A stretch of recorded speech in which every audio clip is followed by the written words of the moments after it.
At 8:30 on the morning of June 13th, 1944, Lieutenant Colonel Arthur Cranley, Viscount Cranley, stood in the turret of his Cromwell tank on the main street of Villers-Bocage. He was 33 years old, heir to the Earl of Onslow, commander of the 4th County of London Yeomanry, the Sharpshooters. His regiment had driven through the night, threading a gap in German lines that intelligence said was undefended. Now his tank stretched in a long column through the town and out along Route Nationale 175, climbing the ridge toward Point 213. The morning was warm. A few French civilians had emerged to watch the British armor roll past. Some of Cranley's men had dismounted to brew tea beside their vehicles. After 7 days of brutal hedgerow fighting since D-Day, they had finally broken into open country.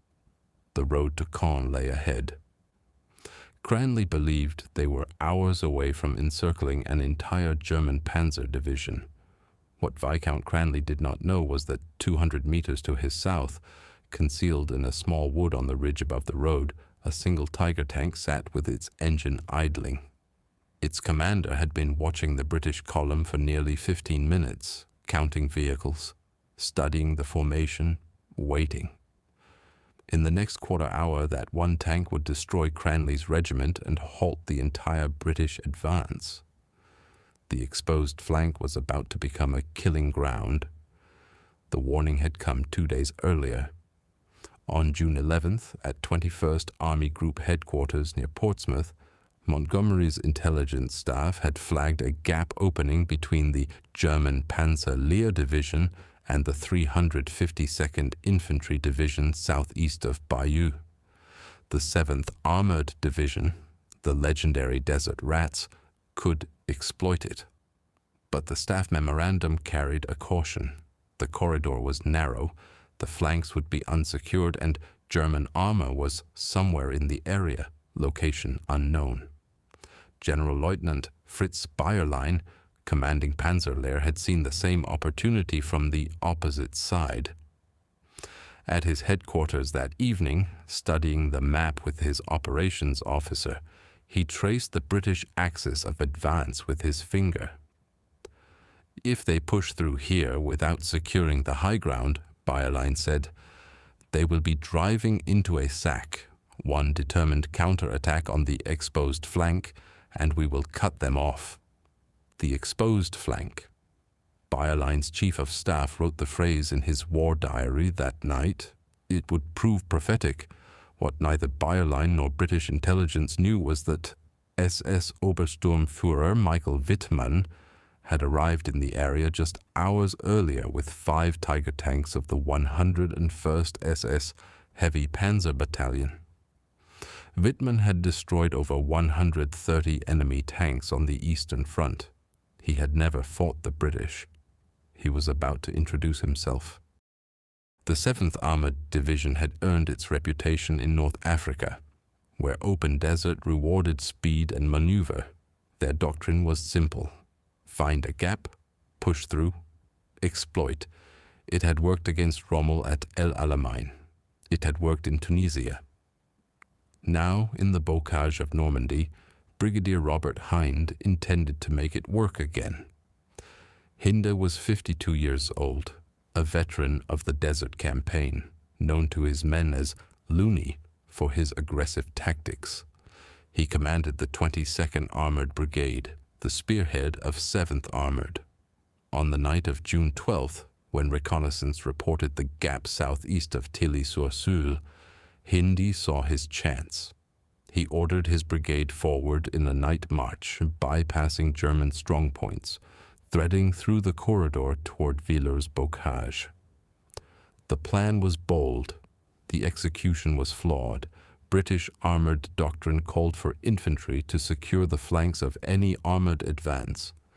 Tanks were to halt on defensible ground, establish all-round defense, and wait for supporting forces before proceeding. But Hinde's infantry was hours behind. His tanks had outrun their artillery support, and the terrain south of Route Nationale 175 The high ground around Point 213 had not been reconnoitered at all.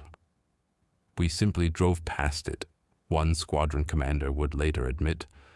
No one looked south. The Germans, by contrast, understood this ground intimately. The ridge above Villers-Bocage offered commanding views of the road below. Any vehicle on Route 175 would be silhouetted against the morning sky. A single tank positioned on Point 213 could engage the entire length of the British column. Michael Wittmann had recognized this immediately. He had arrived at the position shortly after dawn on June 13th with 4 Tigers from his company. The rest was still struggling forward through congested roads. Climbing to the edge of the wood above the highway, Wittmann studied the British column through his binoculars. Cromwell tanks, half-tracks, scout cars, Bren carriers, all of them strung out in single file, nose to tail, with no flank security whatsoever. Wittmann was 30 years old, a farmer's son from Bavaria, a veteran of Poland, France, Greece, and 3 years on the Eastern Front. He held the Knight's Cross with oak leaves. He had survived more than 100 tank engagements, and he had never seen an enemy offer themselves so completely. "They have no idea we are here," he told his gunner, Balthazar Wohl. "Not the slightest idea." The exposed flank was wide open. The British advance to Villers-Bocage had been a remarkable feat of logistics and nerve. In 36 hours, the 22nd Armoured Brigade had moved more than 20 kilometers through enemy-held territory, navigating roads cratered by naval bombardment, bypassing German positions that were still fighting. By dawn on June 13th, Hinde's tanks had passed through Livry, skirted the German garrison at Tilly, and entered Villers-Bocage from the west without firing a shot. The town itself was nearly deserted. A few hundred civilians remained, most sheltering in cellars. French resistance contacts reported no German armor in the immediate area. The way east seemed clear, but what the 22nd Armoured Brigade possessed in speed, it lacked in security. The night march had stretched the column over nearly 5 kilometers. A company of the 1st Rifle Brigade, the motorized infantry assigned to support the tanks, was still west of the town, delayed by a broken-down vehicle blocking a narrow lane. The Sharpshooters' 4 squadrons were strung along Route 175 in march order, not combat formation.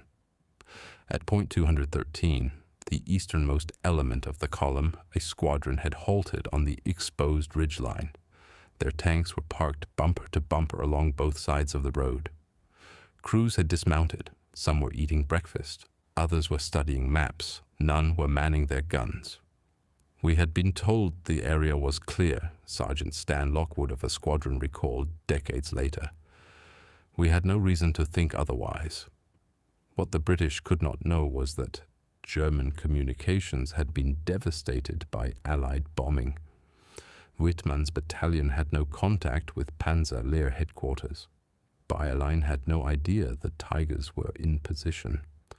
The defense of the exposed flank would not be a coordinated German operation. It would be one company commander's initiative, launched without orders, without support, with 5 tanks against an entire armored brigade. Wittmann assembled his crew: gunner Balthazar Wohl, loader Karl-Heinz Warmbrunn, radio operator Günther Bolt, driver Heinrich Reimers. They had fought together since Kursk. None of them needed instructions. At 9 o'clock, Wittmann ordered his tank forward out of the tree line. The other 4 Tigers would follow, but Wittmann intended to lead, alone. The decision came in seconds. Wittmann's Tiger emerged from the wood at the crest of Point 213, and he saw the full scope of what lay before him. A squadron's tanks packed along the road below. Their guns traversed away, their crews outside their vehicles. Farther west, the column extended into Villers-Bocage and beyond. Half-tracks, carriers, supply trucks, hundreds of men who did not know they were being watched. Wittmann could have waited. His orders were to hold the position until reinforcements arrived, The prudent course was to report the enemy column and coordinate a battalion-strength attack. But Wittmann understood something his superiors did not. The British were stopped. They were vulnerable. And in 15 minutes they might not be. If we wait, he told Woll, they will realize their mistake. We go now. At 9:05, Wittmann's Tiger swung onto Route Nationale 175 directly behind a squadron. The Cromwells were facing east, their rear armor exposed. Woll laid his gun on the rearmost tank. Fire! The first round struck the Cromwell's engine deck. The tank exploded. Before the crew of the second tank could react, Woll had reloaded and fired again. Then again. What followed was not a battle.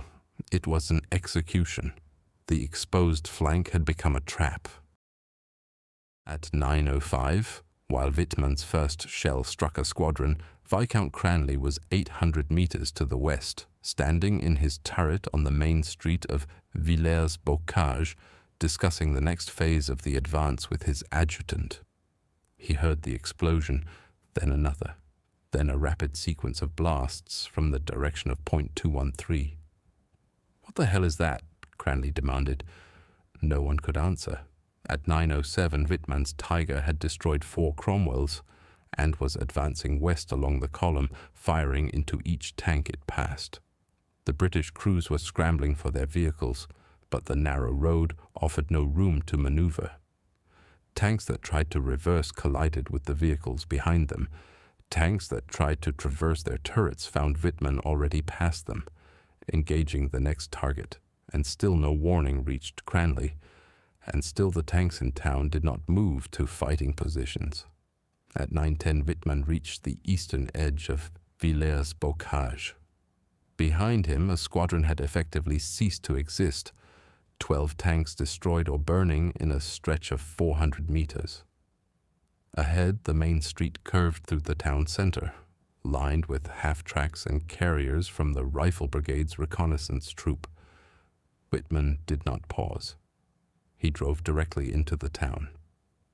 At 9:12, in the town square, Sergeant Bobby Bramall of the Sharpshooters anti-tank section saw a Tiger tank emerge from the smoke at the eastern end of the street. Bramall was standing beside a 6-pounder gun that had not yet been deployed. There was no time to unlimber it. He watched as Wittmann's gunner methodically engaged the half-tracks parked along the road. He was absolutely methodical, Bramall said later. 1 shot, 1 vehicle, 1 shot, 1 vehicle, like a man working down a list. At 9:14, Cranley finally understood what was happening. He ordered his headquarters tanks to engage, but the town's narrow streets made maneuver impossible. A Cromwell attempting to reverse into a side street struck a building and stalled. A Sherman Firefly, one of the few British tanks with a gun capable of penetrating Tiger armor at this range, could not depress its barrel far enough to engage as Wittmann passed beneath it on the street below. At 9:15, Wittmann's Tiger reached the western edge of Villers-Bocage. In 10 minutes, he had driven the entire length of the British column, destroying or disabling more than 24 vehicles. The 22nd Armoured Brigade's forward elements were burning, but Wittmann had pushed too far. At the western exit of the town, a 6-pounder anti-tank gun from the Rifle Brigade was positioned to cover the road. The crew had heard the firing and traversed toward the sound. As Wittmann's Tiger emerged from behind a building, they fired. The round struck the Tiger's track. The tank slewed sideways and ground to a halt against a stone building. Wittmann ordered his crew to bail out. By 9:20, the German commander who had just destroyed a British armored regiment was on foot in the streets of Villers-Bocage, working his way back to German lines through gardens and backyards. His Tiger sat immobilized on the main road, its gun still pointing west. 15 minutes. More than 25 vehicles destroyed. The advance on Caen had stopped. The exposed flank had been closed by 1 tank. The battle for Villers-Bocage was not over, but its outcome was already determined. In the hours that followed, Wittmann's remaining Tigers and elements of Panzer Lehr launched a series of counterattacks into the town. British infantry from the Rifle Brigade fought back with PIAT anti-tank weapons and grenades in desperate close-quarters combat. By noon, 4 more Tigers had been destroyed in the streets, but so had any hope of continuing the British advance. Brigadier Hinde, arriving at Villers-Bocage at 10:30, found his forward brigade in chaos. A squadron of the Sharpshooters had lost all of its tanks. B Squadron had lost half. The Rifle Brigade's reconnaissance troop had been annihilated. The road to point 213 was blocked by burning vehicles. The whole thing had gone to pieces, Hinde reported to division headquarters. We cannot hold the town without infantry support, and the infantry cannot reach us. At 1400 hours, Hinde received orders to withdraw. The 7th Armoured Division pulled back to Livry. Villers-Bocage would not be taken for another 2 months. The statistics of Wittmann's 15-minute attack would be debated for decades. German propaganda claimed 25 tanks destroyed. British records acknowledged 20 armoured vehicles lost in the initial ambush. What is not disputed is the strategic effect. A single company commander's initiative had halted an entire armoured division and preserved the German line at Caen. He did in 15 minutes what our entire division could not do in 3 days, Bayeux said when he learned of the action. 1 officer, 1 tank, the exposed flank that we warned about, he was the one who closed it. Wittmann himself reached German lines that afternoon, walking through fields and orchards, arriving at Panzer Lehr headquarters covered in dust and oil. He was awarded the swords to his Knight's Cross 4 days later, personally decorated by Hitler. German newsreels celebrated him as the greatest tank ace of the war. What the newsreels did not report was the cost.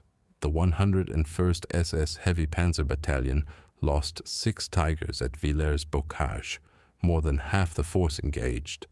Wittmann's own tank sat abandoned in the town square until British engineers demolished it. The battle had been a tactical masterstroke and a strategic delay. But it had not changed the fundamental reality. The Allies had landed, the front was holding, and Germany was losing the war. Exactly as Montgomery's staff had predicted, the exposed flank had determined the outcome. That evening, Viscount Cranley sat in a farmhouse west of Villers-Bocage, writing his after-action report. A squadron had ceased to exist. 14 of his officers and men were dead. Dozens more were wounded or captured. His regiment, the 4th County of London Yeomanry, the Sharpshooters, had been effectively destroyed as a fighting force. We were caught completely by surprise, Cranley wrote. No warning, no reconnaissance, no flank protection. The enemy appeared from a direction we had not considered. The exposed flank, the phrase appeared nowhere in Cranley's report, but its meaning saturated every line. They had been told the area was clear. They had assumed security would be provided. They had stopped on open ground in column formation with their guns unmanned. We made every mistake, one surviving sergeant told an interviewer years later, and we paid for everyone. Michael Wittmann did not survive the summer. On August 8, 1944, during Operation Totalize near Caen, his Tiger was destroyed by British or Canadian fire, accounts differ, on the road near Saint-Aignan de Cramenil. He was 30 years old. His crew died with him. Their bodies were not recovered until 1983, when construction workers discovered the buried tank. Wittmann was interred at the German military cemetery at La Cambe, alongside 21,000 other German dead. Viscount Cranley survived the war. He inherited his father's title in 1971, becoming the 6th Earl of Onslow, and served in the House of Lords until his death in 2011. He rarely spoke of Villers-Bocage. The town itself was liberated on August 4, 1944, largely destroyed by fighting and bombardment.